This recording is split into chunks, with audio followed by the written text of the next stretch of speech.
నమస్తే. ఇన్నాళ్ళు నన్ను సపోర్ట్ చేస్తూ, ఎంకరేజ్ చేస్తూ మీ ప్రేమని నాకు అందిస్తున్న ప్రతి ఒక్కరికి కృతజ్ఞతలు. అలాగే ఈ వీడియో కూడా ఖచ్చితంగా మీకు ఉపయోగపడుతుంది. లైక్, షేర్ అండ్ సబ్స్క్రైబ్ చేసి మీ సపోర్ట్‌ని నాకు అందించండి. అలాగే ఈ వీడియో పట్ల మీకున్న అభిప్రాయాన్ని కామెంట్ సెక్షన్‌లో కామెంట్ చేసి తెలియజేయండి. ఇప్పుడు వీడియోని చూద్దాం. నమస్తే, వెల్కమ్ టు అవర్ ఛానల్. నేను పద్మిని. ప్రస్తుతం పాటు ప్రముఖ ఆధ్యాత్మికవేత్త, ఆస్ట్రోన్యూమరాలజిస్ట్, ఎనర్జీ వాస్తు స్పెషలిస్ట్, శ్రీ విద్య ఉపాసకులు శ్రీమతి జయప్రద గారు మనతో పాటు ఉన్నారు. మాట్లాడదాం. నమస్కారం అండి. నమస్కారం అండి. జయప్రద గారు, కొన్ని కళలు భలే ఆనందాన్ని ఇస్తాయి. భలే వచ్చింది కళ మళ్ళీ మళ్ళీ గుర్తు తెచ్చుకుని 10 మందికి చెప్పుకొని సంతోషపడిపోతుంటాం.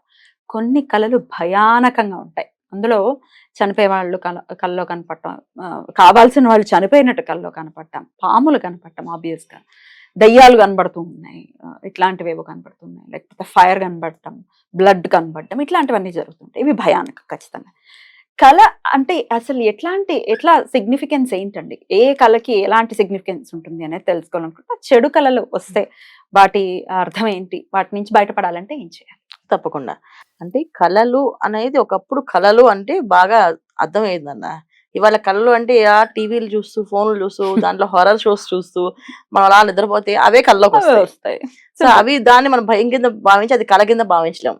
కళ అంటే పూర్వం ఎలా కళలు వచ్చామంటే, పూర్వము మనము ఏ విషయమైనా ఒక పని, ఒక ఉద్యోగం చేస్తాం అనుకోండి. ఉద్యోగం నుంచి వచ్చిన తర్వాత ఆ బ్యాగ్ అక్కడ పడేసి కాస్త స్నానం అది చేసుకొని కాస్త ఇంట్లో మళ్ళీ ఆ పని ఈ పని అన్ని తేల్చుకొని పొద్దున్న ఆఫీస్కి వెళ్ళడానికి బట్టలు గిట్టలు సర్దుకొని అలా ఉండి అలా పడుకుంటే ఆ కళ్ళు వచ్చాయి అనుకోండి, అది మనకి చెడు కళ్ళు వస్తే చెడు సంఘటన జరుగుతుందని, మంచి కళ్ళు వస్తే మంచి సంఘటన జరుగుతుందని మన పెద్దవాళ్ళు చెప్పారు.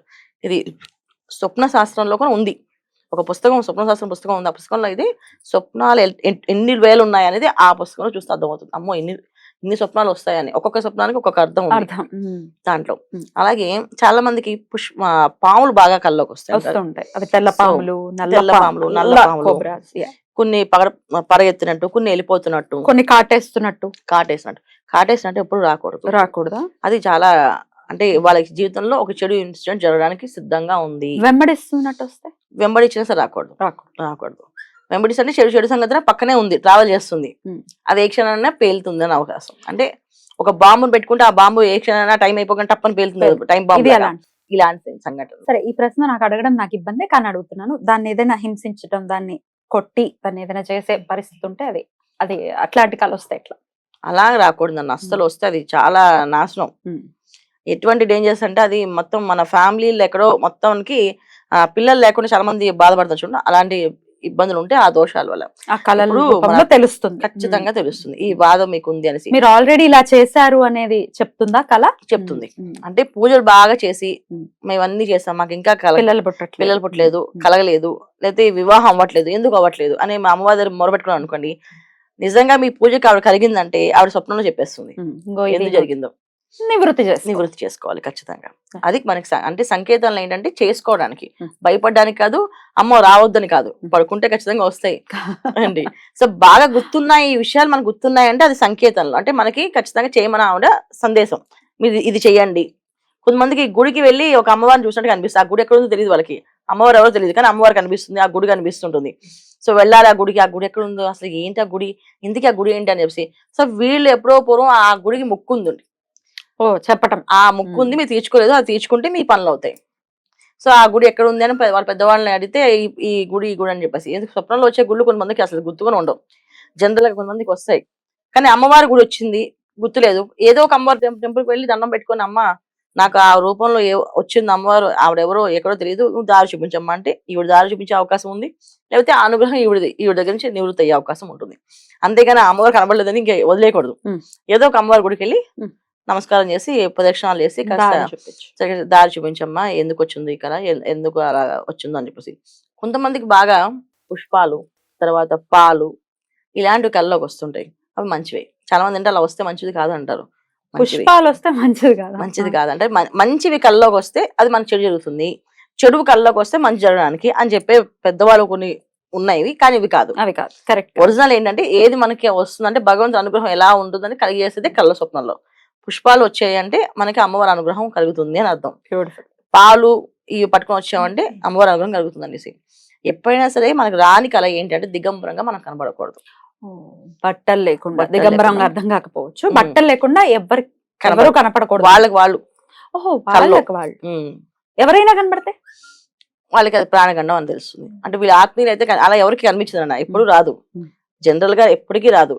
ఒకప్పుడు అలాగా వచ్చేవి, అంటే అప్పుడు ఈ జ్యోతిష్యం మీద కానీ వీటి మీద ఉండేది కాదు.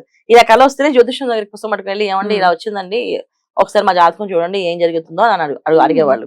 అదర్వైజ్ మామూలుగా అయితే వెళ్ళేవాళ్ళు కాదు. అలా వాళ్ళకి వాళ్ళు దిగంబరంగా కనబడితే అది నష్టం. అంతమించి మిగతా కళ్ళన్నీ కొన్న సంకేతంలో ఇది చెయ్యండి, దీనివల్ల ఇది ఇబ్బంది. పాములు వెళ్ళిపోతున్నాయి అంటే మీ జాతకంలో కాలసర్ప దోషం తీరింది, అలా వెళ్ళిపోతుంది. వెళ్ళిపోతుంది. సో మీకు ఇక్కడి నుంచి మీరు హ్యాపీగా ఫ్రీ అయ్యారు. మళ్ళీ పాపం చేయకండి. ఇప్పుడు పాపం అంటే ఎక్కడో కాదు, ఏదో ఏదో మనిషి హింసించడం కాదు. ఒకరు భార్య భర్తలు కొట్టుకుంటున్నారు, వాళ్ళు ఫోన్ చేసి నేను మా ఆయనతో డివోర్స్ ఇస్తున్నాను అనుకుంటున్నాను. సపోర్ట్ చేయకూడదు. ఈమె సపోర్ట్ చేసిందా ఈవిడికే పాపం, వాళ్ళకి ఏ భాగం ఉండదు. సలహా ఇచ్చిందా ఇంకా పాపం. నాయన ఎంతవరకు ఓర్పు ఉన్న వరకు మీ భార్య భర్తలు ఇద్దరు మీ అండర్స్టాండింగ్ మీరు చూసుకోండి అనే చెప్పాలి. మీ ఇద్దరు కలిసి ఉండని చూడండి, ప్రయత్నం చేయండి. లేదా నువ్వు నాకు చెప్పకు దయచేసి, చెప్పే ధైర్యం నీకు లేదనుకో, నాకు ఈ విషయాలు ఏం చెప్పకమ్మా, నేను ఆ విషయాల్లో నేను అనాలిసిస్ చేసి నీకేం చెప్పలేను అని చెప్పాలి. వదిలేయి, వాటికి సంబంధం లేదన్న అబ్బాయి అన్న అమ్మాయి అన్న ఈ మాటలు అంటే వాళ్ళకి ఈ జన్మ వివాహాలు అవ్వకపోవడం కారణం ఒక రీజన్. అది ఒక జన్మ ప్రారంభం కాదు, అది గత జన్మ ప్రారంభంగా మారిపోతుంది. అది మహాదోషం. అంటే భార్య భర్తల మధ్యలో గాలి కూడా దూరకుండా దగ్గరికి ఉండమని చెప్తారు. సో వాళ్ళిద్దరు దగ్గరికి ఉంచమంటారు. ఏదైనా కార్యక్రమాలు చేస్తే వాళ్ళిద్దరు పక్క పక్క కూర్చోబెడతారు. ఇలా ఆపోజిట్ కూర్చోబెట్టి ఇలా పద్యం వెళ్ళామంటే అది దోషం, వాళ్ళు వెళ్ళకూడదు, కలిసి ఇలా కూర్చోబెట్టి చెప్తుంటారు. సో ఇలాంటి లక్షణాలు ఉన్నారు అంటే మన భారతీయ సంస్కృతం, మనం ఏదైతే సమాజ ధర్మాలు ఏమైతే ఉన్నాయంటే చాలా మంచి మంచి విషయాలు సైన్స్ పరంగా అన్ని చేస్తారు పెద్దవాళ్ళు, కానీ దాన్ని మనం మిస్యూజ్ చేసేస్తున్నాం. అలా కాదు ఇలాగా అనేసి అయితే ఏమైంది దాని సలహా ఇవ్వకపోతే నేను ఫ్రెండ్ కదా అని. ఫ్రెండ్ దేనికి ఇవ్వాలంటే బాగుపడ్డానికి ఇవ్వాలి, విడగొట్టడానికి ఇవ్వకూడదు. అలాగే ఇప్పుడు ఎవరో అబార్షన్ పిల్లలు ఇప్పుడు వద్దనుకుంటున్నాం, ప్లానింగ్ చేస్తాం, అబార్షన్ దాకా వెళ్ళట్లేదు, మేము పిల్లలు ఇప్పుడు వద్దనుకుని ప్లానింగ్ చేస్తున్నాం, దానికి ఏం పరిహారాలు తీసుకోమంటాం అని ఫ్రెండ్స్ అడిగారు అనుకుని సలహాలు చెప్పకూడదు. ఇవి అనవసరమైన మూట కట్టుకోవడమే కదా, అనవసరంగా మామూలుగా కాదు, ఇలాంటి వీళ్ళు చెప్పకుండా దూరంగా ఉండడం మంచిది. అసలు అలాంటి విషయాలు అలాంటి థాట్ ఉన్న వాళ్ళతో స్నేహంగా చేయకూడదు, ఎందుకంటే దుష్టులకు దూరంగా ఉండమని చెప్పారు. సో వీళ్ళు దుష్టులని కాదు, అలాంటి ఆలోచన ఉండడం దుష్టుల ఆలోచనే. ఇప్పుడు సంపాదన ఉండడము రావడం అనేది అదృష్టం అన్న, యోగం అది. కానీ భగవంతుడు ఇచ్చే కొన్ని యోగం ఉంటాయి, అది వివాహము, తర్వాత మన పిల్లలు, అది భగవంతుడు ఇచ్చిన యోగం. మనకు ఆ యోగాలు ఉంటేనే మనకు పెళ్లి అవుతుంది, ఆ యోగం ఉంటేనే పిల్లలు పుడతారు. సో పిల్లలు బాగా అభివృద్ధిలోకి వచ్చి వాళ్ళ పేరెంట్స్ మేము అని చెప్పుకునే స్థాయి తెచ్చుకున్నాం అంటే అది మన మహాజాతకులు. సో అలాంటి యోగ పురుషులు వచ్చే అవకాశం మనం కోల్పోతే ఆ ముహూర్తానికి కరెక్ట్. ఇక బ్లడ్ కనపడటం, ఫైర్ కనపడటం ఎట్లా అంటే దాని సిగ్నిఫికెన్స్ ఏంటి? రక్తం కనిపిస్తే అది కొంచెం ఇబ్బందికరమైన సిచ్యువేషన్స్. ఎందుకు అంటే మీరు ఇప్పుడు జరిగే సిచ్యువేషన్స్ అని ఏంటంటే యాక్సిడెంట్లు కానీ దెబ్బలు తగిలే కానీ అవకాశం ఉంది, జాగ్రత్తగా ఉండమండి. ఆ రోజు కాస్త మంచి ఎదురు చూసుకుని వెళ్ళడం, లేదా అమ్మవారి దండం పెట్టుకుని కుంకుమ పెట్టుకుని వెళ్ళడం, లేదా ఆంజనేయం గుడిలోకి వెళ్తూ దారిలో ఆంజనేయం గుడిలో ప్రదర్శనలు చేసుకుని వెళ్ళడం చేయడం వల్ల మంచి జరుగుతుంది. ఫైర్ అయితే ఫైర్ అసలు రావద్దు అన్న. ఫైర్ వస్తే అది మనుషుల్ని ఇంకా విడగొడుతుందని అర్థం. ఒక కుటుంబాన్ని విడగొట్టచ్చు, భార్య భర్త మధ్యలో గొడవలు రావచ్చు, ఏదైనా ఇబ్బంది రావచ్చు, అది ఏమైనా జరుగుతుంది. అలాంటివి రాకూడదు, జనరల్ గా రావు. ఇలాంటి కళలు ఎప్పుడు రావు. ఎవరికి వస్తాయి అంటే అది నిజంగా సిచ్యువేషన్ జరిగినప్పుడు. వాటర్ లో కొట్టుకుపోవటం, వాటర్ లో వెళ్ళిపోతున్నట్టు, ఇది మన ఆలోచన.